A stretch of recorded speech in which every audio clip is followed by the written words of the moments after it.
कहानी का शीर्षक है असली वारिस। लगभग 90 वर्ष के वृद्ध बाबा ने खाना परोस रहे व्यक्ति के कान में धीमे से कहा, बेटा रामू, बड़े दिनों से जलेबी खाने का मन हो रहा है। अगली बार आना तो लेते आना। रामू मुस्कुराते हुए बोला, ठीक है बाबा, ले आऊँगा, पर तुम्हें मेरी कसम है, ज़्यादा मत खाना। डॉक्टर ने तुम्हें मना किया है मीठा खाने को। और हंसते हुए आगे खाना परोसने लगा। अभी रामू खाना परोसते हुए आगे बढ़ा ही था कि धीरे धीरे खाना खा रहे एक बूढ़े व्यक्ति ने कहा, रामू, इस बार पूरे 1 महीने बाद आया है। बेटे, हमारे घर वालों ने तो हमें भुला ही रखा है। तू भी हमसे पीछा छुड़ाना चाह रहा है क्या? रामू ने मुस्कुराते हुए कहा, बाबा, मैं तुम्हारा तब तक पीछा ना छोड़ूंगा जब तक तुम्हें लोटे में भरकर काशी ना पहुंचा दूं। यह सुनकर सब ठहाका लगाकर हंस पड़े। ये दृश्य था नोएडा शहर में बने एक वृद्धा आश्रम का। लगभग 200 बुजुर्ग इस आश्रम में अपने बुढ़ापे के दिन सम्मान के साथ बिताने के लिए रहते हैं। कई तो अच्छे संभ्रांत परिवारों से संबंध रखते हैं तथा कोई खुद अच्छी नौकरी से सेवानिवृत्त था। किसी को औलाद ने घर से निकाल दिया था तो कोई खुद ही घर छोड़कर आ गया था। दिल को जब कोई बात लग जाती है तो इंसान बड़े बड़े पद, धन, दौलत, महल सब छोड़कर चला आता है। आपने सुना होगा कि फलां व्यक्ति के इतने बच्चे हैं, फलां के उतने, मगर यहाँ 200 व्यक्तियों की एक ही औलाद थी, रामू। किसी का बाबू, किसी का बच्चा तो किसी का रामू बेटा। रामू इस वृद्धाश्रम का मालिक नहीं है और न ही इसका मैनेजर है, लेकिन जब से यह वृद्धा आश्रम बना है, महीने में 4 बार जरूर ही रामू यहाँ आता है और अपना समय इन बुजुर्गों के साथ हंसते हंसाते व्यतीत करता है। अपने बच्चों के जन्मदिन पर, त्योहारों पर भी रामू का नियमित आना होता है। ये आश्रम ऐसी जगह है जहाँ रामू के अनगिनत मम्मी पापा, ताऊ ताई, चाचा चाची, दादी बाबा रहते हैं। रामू एक मध्यम वर्गीय परिवार से साधारण कद काठी का व्यक्ति था। जीवन यापन के लिए किराना की दुकान खोल रखा था। इस वृद्धा आश्रम से जुड़ाव का एक और कारण भी था।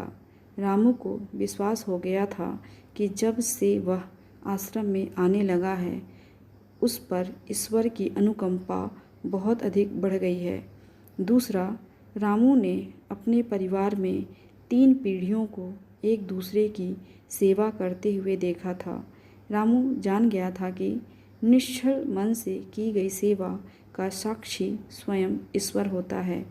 इन पिछले 10 सालों में रामू ने आश्रम में प्राण त्यागने वालों के सारे संस्कार अपने आप किए, उसी विधि विधान से जैसे एक बेटा करता है। केवल सगा बेटा बेटा नहीं होता। संवेदनाओं के रिश्ते खून के रिश्तों से भी अधिक अपने होते हैं। पिछली दीपावली की बात ही ले लो।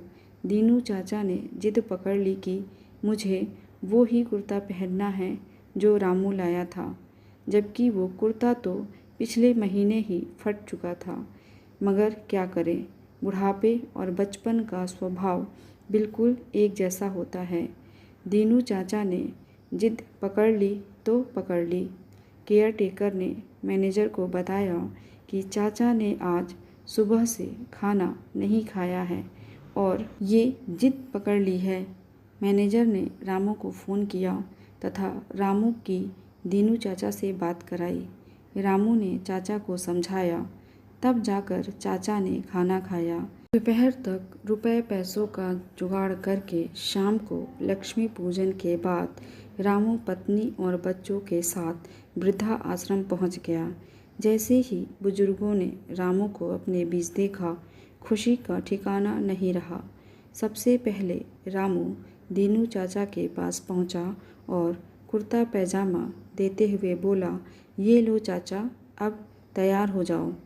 रामू के बच्चे चाचा को कपड़े पहनाने लगे तथा रामू धीरे धीरे सभी बुजुर्गों को कपड़े देता और खूब आशीर्वाद प्राप्त करता।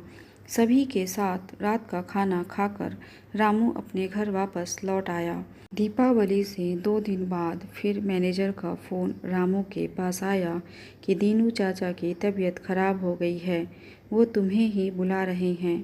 थोड़ी देर बाद रामू पहुंचा तो पता चला कि चाचा कुछ ही घंटों के मेहमान हैं। चाचा ने इशारा करके रामू से अपना बैग खोलने के लिए कहा।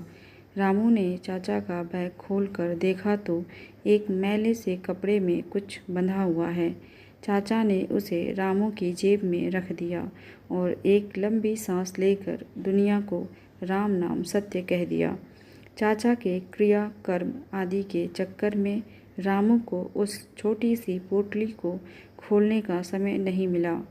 क्रिया कर्म आदि से निपटकर जब रामू घर आकर नहाने के लिए कपड़े उतार रहा था, तब वो पोटली नीचे गिरी तो रामू को याद आया।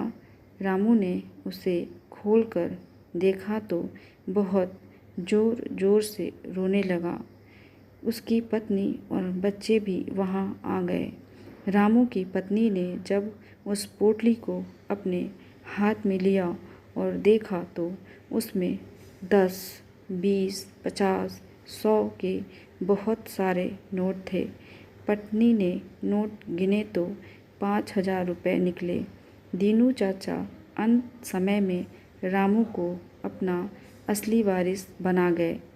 रामू की पत्नी ने रामू को संभाला और कहा कि ये वो दौलत है जो हर औलाद के हिस्से में नहीं आती। दीनू चाचा के असली वारिस तुम हो। कैसी लगी आपको ये कहानी? कमेंट करके ज़रूर बताइएगा।